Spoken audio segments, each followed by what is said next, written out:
உங்கள் தங்கம் வெள்ளி வைர நகைகளை விற்று பணம் பெற நம்பிக்கையான நிறுவனம் மேக்ஸ் கோல்ட். கால் 04454545545. தங்கம்னா காசு, அது விற்கணும்னா மேக்ஸ். சுக்கிரன் ஒரு படம் வந்து எஸ்.ஏ. சந்திரசேகரை டைரக்ட் பண்ணி ரவிகிருஷ்ணா நடித்த படம். அந்த படத்துக்காக விஜய் ஒரு சாங் வந்து பண்ணி கொடுத்துருப்பார் வந்து ரம்பா கூட. அது வந்து எஸ்ஏசி கேட்டதுனால பண்ணல. உண்மையாக சொல்ல போனால் வந்து ரவிகிருஷ்ணாவுடைய அப்பா ஏஎம் ரத்னம், எனக்கு கில்லி மாதிரி ஒரு படம் கொடுத்தவர். அவர் தான் நல்ல மனுஷன். வேறு விஜய்க்கு அவரை ரொம்ப பிடிக்கும். அவருடைய பையன் அப்படின்றதுக்காக அதில் வந்து அந்த ஒரு சாங் ஆடி கொடுத்தாப்புல. அப்போ விஜய் செம்ம பீக்கில் இருக்கார். ஒரு கேமியோ ரோல் கூட யாரும் நடிக்கிறதுக்கு காத்துக்கிட்டு இருந்த நேரம் அதில் அந்த பாட்டு ரம்பா கூட ஆடி இருக்கிற பாட்டு. அந்த ஆடியோ லான்ச் விழா பிரசாத் லேபில் நடந்துக்கிட்டு பத்திரிகையாளர்லாம் உட்காந்துட்டு இருந்தோம். இப்போ என் வரிசைக்கு தாண்டி விஜய் உட்காந்துருந்தார். அந்த சாங்கை ஸ்க்ரீன் பண்ணாங்க. இந்த பொத்திக்கடி படுத்துக்கடின்ற மாதிரி ஒரு சாங் ஒன்று வரும். பயங்கர துள்ளலான ஒரு பயங்கர குத்துப்பாட்டு அது. அப்படி அந்த ஸ்க்ரீனில் அந்த பாட்டு ஓட ஓட ஓட விஜய் காலை வச்சுக்கிட்டு இப்படி ஒதுறாரு, இது பண்ணுறாரு. விஜய் பொதுவாக வந்து இந்த கண்ட்ரோல் பண்ணிட்டு உட்காருவார். வந்து அவரால் கண்ட்ரோல் பண்ணவே முடியல. இதை கண் எதிர்க்க நாங்கள் பார்த்த சாட்சி வந்து பார்த்தா கால் ஆடுது, கை பரபரக்குது. அந்த சாங்கை அவ்வளோ வைப்பாக இருக்க. நீங்கள் இப்போ கூட போய் கேட்டு பாருங்கள் வந்து. அப்புறமா முடிஞ்ச பிறகு என்னங்க என்ன இவ்வளோ தூரம் இது பண்ணீங்க, கண்ட்ரோல் பண்ணிட்டு உட்காந்துன்னா, ஆமாம் நான் கண்ட்ரோல் பண்ணவே முடியல, என்ன மாதிரி சாங் அது அப்படின்ட்டு சொல்கிறதுக்கான காரணம் என்னென்னா, அந்த இவர் பாடகர் வேல்முருகன் 3ஆம் ஆண்டு தொடக்க விழா தாவேக்காவில் வந்து அதுக்கு ஒரு பாட்டு பண்ணார். பாட்டு பாடி அப்புறமா வந்து நான் ஒரு டான்ஸ் ஆட முடியுமான்னு வந்தப்பல விஜய் சேர்ந்து டான்ஸ் ஆடினார். வந்து ஒரு நடிகர், அதுவும் இப்போ லைம் லைட்டில் இருக்கார். அவர் இன்னொரு வந்து ஃபீல்ட் அவுட் ஆகி இல்லை நடிப்பை விட்டு பல வருஷம்லாம் கூட ஆகலை. வந்து இப்போ லைம் லைட்டில் இருக்கார். விஜய்னாலே வந்து நடனம்ன்ற ஒரு விஷயம் இருக்கும். அதுதான் அந்த குழந்தைகளை கவர்ந்ததுக்கான விஷயமே விஜயோடைய அந்த டான்ஸு தான். அப்படி போய் சும்மா ஒரு 10 செகண்ட் ஆடின ஒரு ஆட்டத்துக்கு இருக்கிற கட்சி பூரா வந்து இறங்கி ஆச்சா போச்சா இதுவா அதுவா. ஒருத்தர் வந்து சொல்லியிருக்காரு வந்து இவர் அமைச்சர், முன்னாள் அமைச்சர் ஜெயக்குமார், எங்க 41 உயிர் கரூரில் போச்சு, அந்த ஒரு ஒரு என்ன சொல்கிறது, அந்த ஒரு மனசாட்சி கூட இல்லாமல், அந்த ஒரு கூச்சநாச்சம் கூட இல்லாமல் நீங்கள் எப்படிங்க டான்ஸ் ஆடலாம் அப்படின்னு. கரூர் சம்பவம் வந்து விசாரணையில் இருக்குது. கரூர் சம்பவத்துக்கு விஜய் தான் முழு காரணமா? இது என்னத்துக்கு திரும்ப இதை கொண்டு வந்து சேர்க்குறாங்கன்னு தெரியல. ஒரு யூடியூபர் என்ன சொல்கிறாரு, இது கட்சியா இல்லது கரகாட்ட கோஷ்டியா அப்படின்ட்டு அவர் ஒரு பக்கம் வந்து.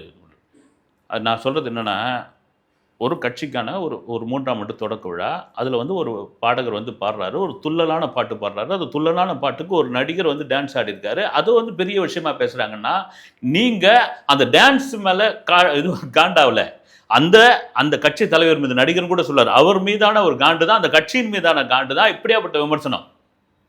எங்க முதல்வர், எந்த முதல்வராக இருந்தாலும் சரி, பிரதமராக இருந்தாலும் சரி, இப்போ முதல்வர் எடுத்துங்க, மறைந்த செல்வி ஜெயலலிதா அவர்களாக இருக்கட்டும், இப்போ ஸ்டாலின் அவர்களாக இருக்கட்டும், ஊட்டிக்கெல்லாம் போனாங்கன்னா இந்த படுகாஸ் தோடாஸ் இன மக்கள் இருக்காங்களா, அவங்களுடைய பாரம்பரிய நடனம் அந்த ட்ரெஸ்லேயே அவங்க ஆடி இருக்காங்க. நீங்கள் பிரதமர் மோடி எடுத்துங்க, அவர் அருணாச்சல பிரதேசத்துக்கு போய் அங்குள்ள மக்கள் கூட வந்து அந்த நடனம் ஆடி இருக்கார். வந்து சீமானே பயங்கரமாக டான்ஸ் ஆடுவாருங்க. வந்து இதெல்லாம் விமர்சனம் பண்ணாமல், இதெல்லாம் விமர்சனத்துக்குள்ள ஆகாமல், ஒரு நடிகர் 4 ஸ்டெப்பு ஆடினாரு, ஒரு தலைவர் ஆடினாருன்னு நீங்கள் எந்த அளவுக்கு கொந்தளிக்கிறீங்க? வந்து இப்போ இவர் முன்னாள் அமைச்சர் எஸ்பி வேலுமணி அவர் என்ன சொல்கிறாரு, இந்த கரூர் சம்பவத்தில் எங்கள் எடப்பாடியார் மட்டும் குரல் கொடுக்காமல் இருந்திருந்தா அந்த நடிகருடைய கட்சி காணாமல் போயிருக்கோம், அப்படி குரல் கொடுத்தவர் தான் எங்கள் எடப்பாடியார் அப்படின்னாரு. அப்போது நீங்கள் குரல் கொடுத்ததுக்கான காரணம் என்னென்னா, விஜய் மீது உள்ள அக்கறையோ அல்லது விஜயினால் இந்த தவறு நடக்கலை அப்படின்னு சொல்கிறதுக்காகவோ அல்லது முழுக்க தாவேக்காததுக்கு காரணம் இல்லை அப்படின்ட்டு நீங்கள் வந்து நல்ல மனசோடு சொல்கிறதுக்கான காரணம் இல்லை. கூட்டணி எப்படியாவது விஜய் கூட்டணி வந்தாகணும், எப்படியாவது தாவேக்கா வந்தாகணும், அது இல்லை நான் தனித்து தான் நிற்பேன் அப்படின்னு ஒன்று, அதனுடைய வெளிப்பாடு தான் இங்கே எப்படிலாம் பேசுகிறாங்க பாருங்க. இது தொடர்ந்து இப்போ டிஎம்கே வந்து தாவேக்காவை அட்டாக் பண்ணுறத ரொம்பவே குறைச்சிக்கிட்டாங்க. இப்போ ஏடிஎம்கே தான் இறங்கிட்டாங்க. வெள்ளுன்னு வெளுக்க ஆரம்பிக்கிறாங்க.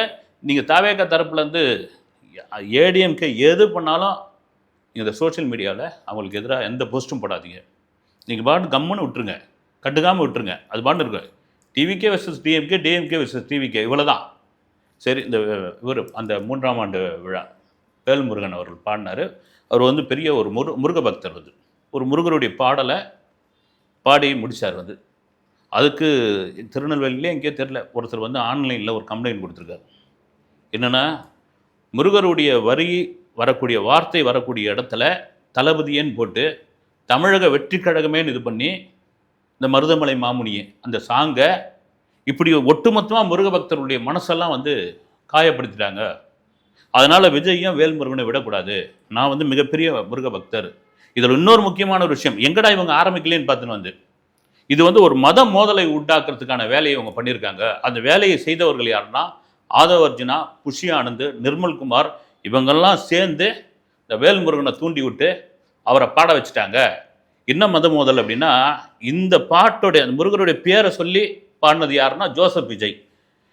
எங்கப்பா இன்னும் ஆரம்பிக்கலையேன்னு பார்த்து நான் வந்து ஜோசப் விஜய்னு அதாவது என்ன எதிர்க்கிறது என்ன சொல்கிறதுன்னு தெரியல வந்து.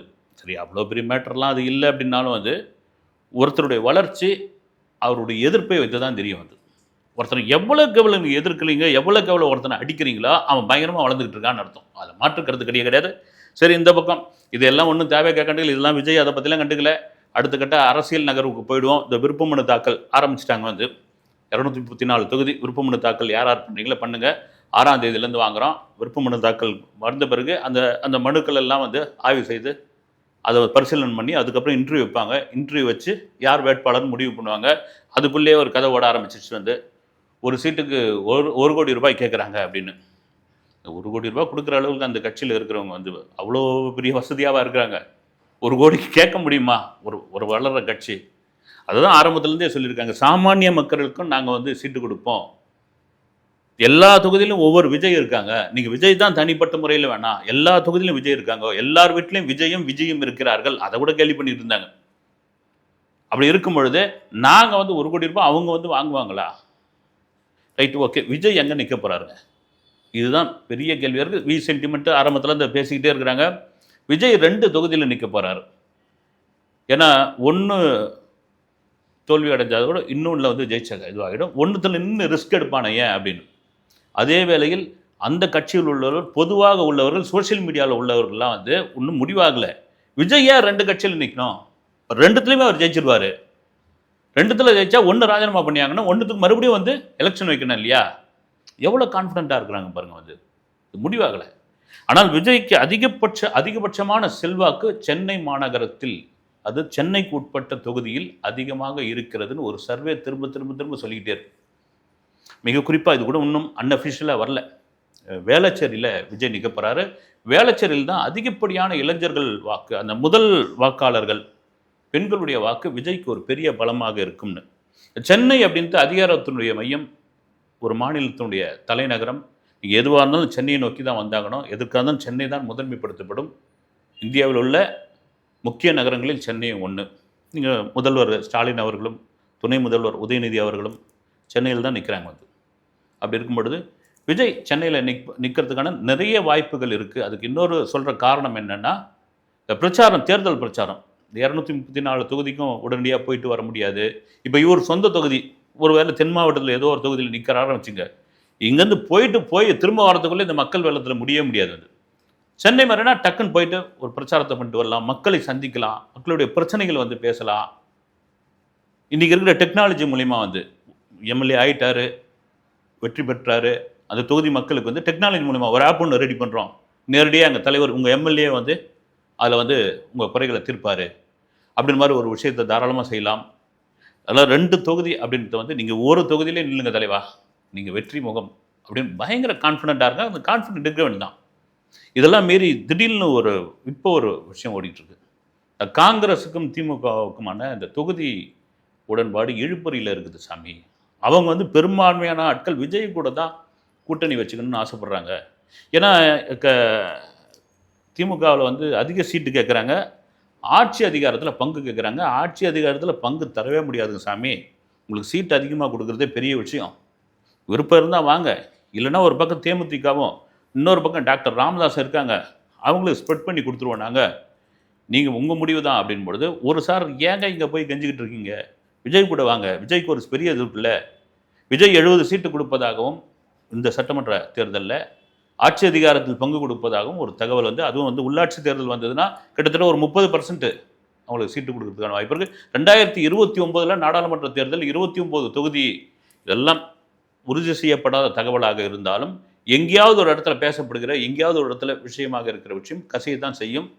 ஓகே, இவங்க நிலைப்பாடில் அதாவது வந்து தாவேக்கா என்னன்றாங்க, நாங்கள் போய் யாருக்கிட்டையும் கூட்டணி வச்சுக்கலிங்க, எங்கள் கொள்கைக்கும் கோட்பாடுக்கும் எங்கள் இதுக்கும் உடன்பட்டு நீங்கள் வந்தால் முதல்வர் வேட்பாளர் விஜய் தான், நீங்கள் வந்தீங்கன்னா நாங்கள் ஓகே.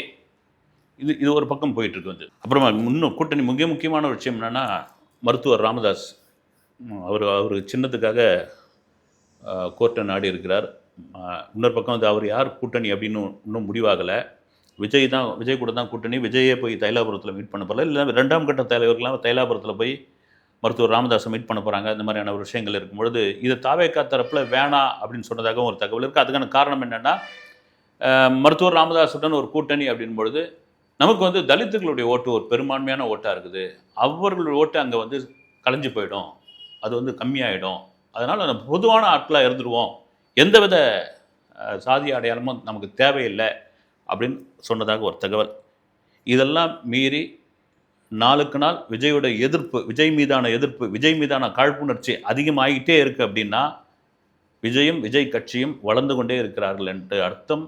அவருடைய அடுத்த நடவடிக்கை, அடுத்த கூட்டம், அடுத்த பிரச்சார பயணம் எது என்பதை அடுத்த வீடியோவில் சந்திக்கிறேன். நன்றி.